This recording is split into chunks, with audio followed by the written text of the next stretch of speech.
Social media पे हर जगह जब एक बैनर पे कहा जाता है कि फ़ौज के ख़िलाफ़ बात ना करो, दूसरी तरफ हम देखते हैं कि फ़ौज के ख़िलाफ़ एक अंग्रेज़ी लफ्ज़ है इंसिनुएशन, वो डाल देते हैं, रूमर्स फैला देते हैं। और पर्टिकुलरली जनरल सायर के मुतालिक who is the senior most lieutenant general in the army 10 core के ही हेड्स इट, आ गया जी कि रिज़ाइन कर गए हैं, ये हो गया।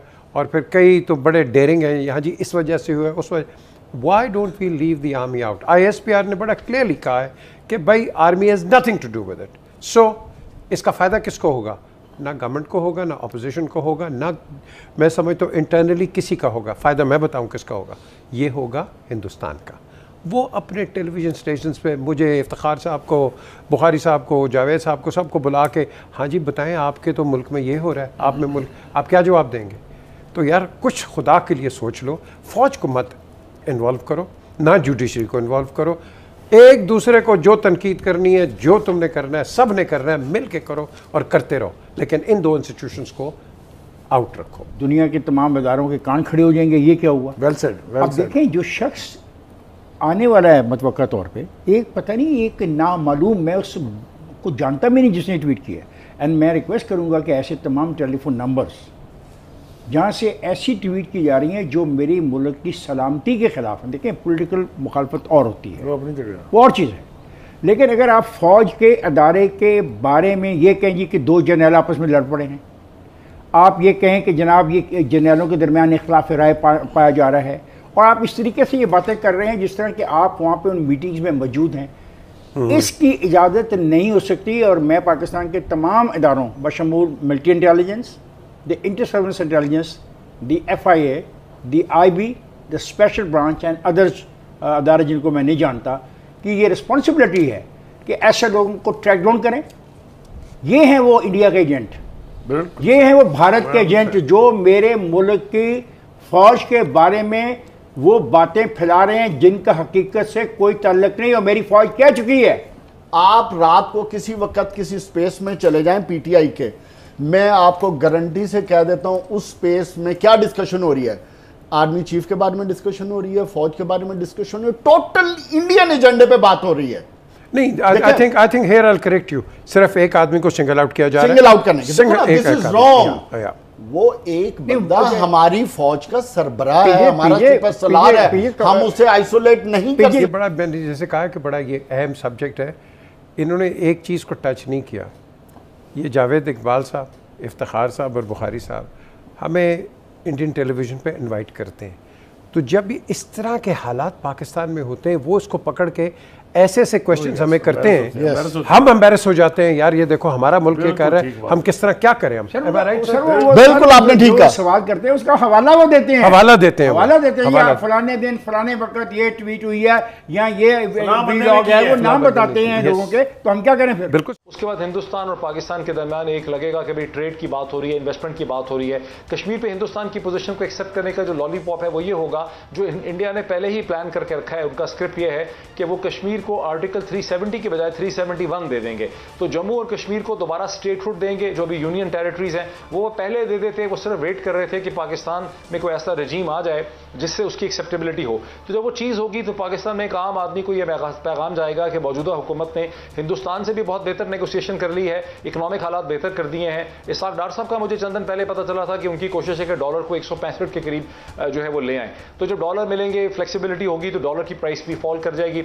अफगानिस्तान में अफगान तालिबान की हुकूमत फॉल कर सकती है, उसके लिए कयास बढ़ सकता है। और पाकिस्तान में आप जैसे आपने देखा कि बलोच, ये जो खातून से हमला करवाया गया, दहशतगर्द खुदकश हमला करवाया गया, अगर ये मैसेज दिया जा रहा है चीन को कि भी पाकिस्तान के अंदर कैपेसिटी नहीं है, डिटर्मिनेशन नहीं है, हिम्मत यानी बेसिकली स्किल ही नहीं है आपके इंटरेस्ट को प्रोटेक्ट करने के लिए। तो ये 3-4 किस्म की चीज़ें हैं जो अमेरिकन कंट्रोल, जो वर्ल्ड ऑर्डर है उसकी रिक्वायरमेंट्स हैं, जो फोर्स किया जाएगा। और वो इस तरह से किया जाएगा सटल तरीके से कि हो सकता है जो इंटरनेशनल रिलेशन के एक्सपर्ट्स हैं वो तो इसको समझ सकें।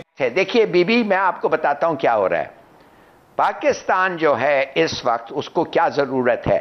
उसको तेल की जरूरत है, उसको व्हीट की जरूरत है, उसको हथियार की जरूरत है। ये तीनों चीजें उनको वेस्ट से मिलते थे, वेस्ट से। सऊदी अरेबिया को मैं इंक्लूड करता हूं वेस्ट में। अब ये तीनों चीजें जो हैं उनको सस्ता मिलेगा, बेहतर मिलेगा, with less compromise. From Russia and China. Actually बात यह है, और साथ साथ आप सीपेक मिला लें, आप समझ गए। हमारा पूरी इंटरेस्ट, नेशनल इंटरेस्ट रीओरिएंट हो रहा है, और जब भी हम रूस और चीन के नजदीक जाएंगे, अमेरिका यही करेगा। जो भी जाएगा उसको कहेगा पकड़ो, मारो, निकालो। क्या हम हर वक्त ये करते रहेंगे उनके कहने पे? तो basically make up your mind. अभी तक हम वो भूले नहीं है अमेरिकनों का होल्ड। अफसोस से मुझे कहना पड़ता है, ये स्टेट जो है एक फेल्ड स्टेट कहा जाएगा। ये स्टेट जो है एक स्टेट नहीं कहा जाएगा, एक क्रिमिनल एंटरप्राइज कहा जाएगा। देखिए, सबको पता है, फैसले क्यों नहीं हो। पहले तो डिस्क्लेमर देना चाहूंगा कि मैं ना यूथिया हूं, ना पटवारी हूं, ना मैं जियाला हूं, लेकिन एक शर्मिंदा पाकिस्तानी अमेरिकन जरूर। और वो मैं बताना चाहूंगा कि किस तरह, जिस तरह आपने अभी कई चीजें फरमाई हैं कि आज जिस तरह पाकिस्तान में हो रहा है, पाकिस्तान एक सियासी बहरान से गुजर रहा है, आईनी बहरान से, और ऊपर टॉप मुआशी, और तीसरा इखलाकी बहरान। जो कुछ मदीना मुनव्वरा में हुआ वो इखलाकी बहरान था। आज मैं बात ये करना चाहूंगा, क्योंकि मैं वाशिंगटन डीसी में बैठा हूं, मैं पतों की तो नहीं बैठा ना। उसकी वजह यह है कि एक नाइंसाफी हो रही है इस वक्त पाकिस्तानियों के साथ कि जितने ये यूथी और पटवारी जियाले हैं, इनको ये क्यों नहीं बताया जा रहा कि भारत का वजीर आजम क्या कर रहा है भारत के लिए, और आप क्या कर रहे हैं, ताकि उनको बताया जा सके कि वेयर यू स्टैंड एट।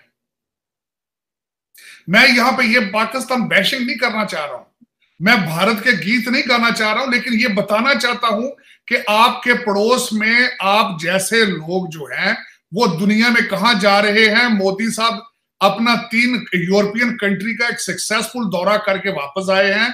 उससे पहले 2+2 वो यहां पे वॉशिंगटन डीसी में डायलॉग हुआ है।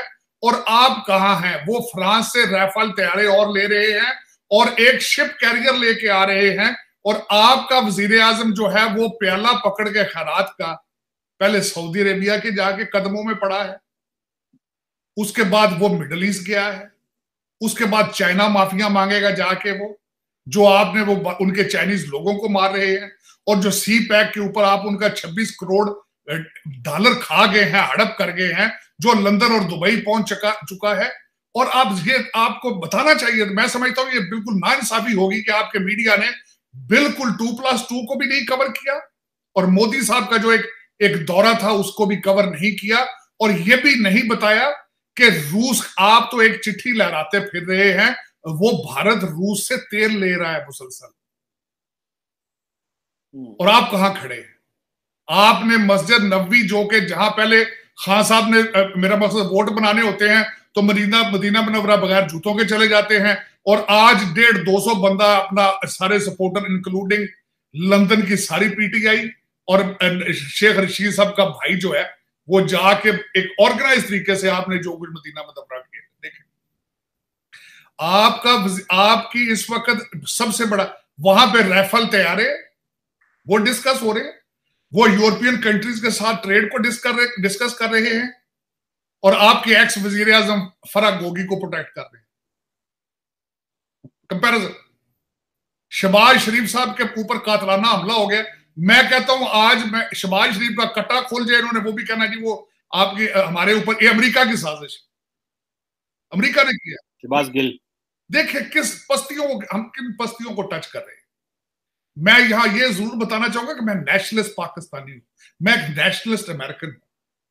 मेरा कोई एजेंडा नहीं है कि पाकिस्तान में प्रीच करूं कि पीटीआई और नून लीग और पीपल पार्टी की कर रही है, मेरा कोई एजेंडा नहीं। हाँ, ये दुख जरूर है कि आपका पड़ोस जो है वो बुलंदियों को टच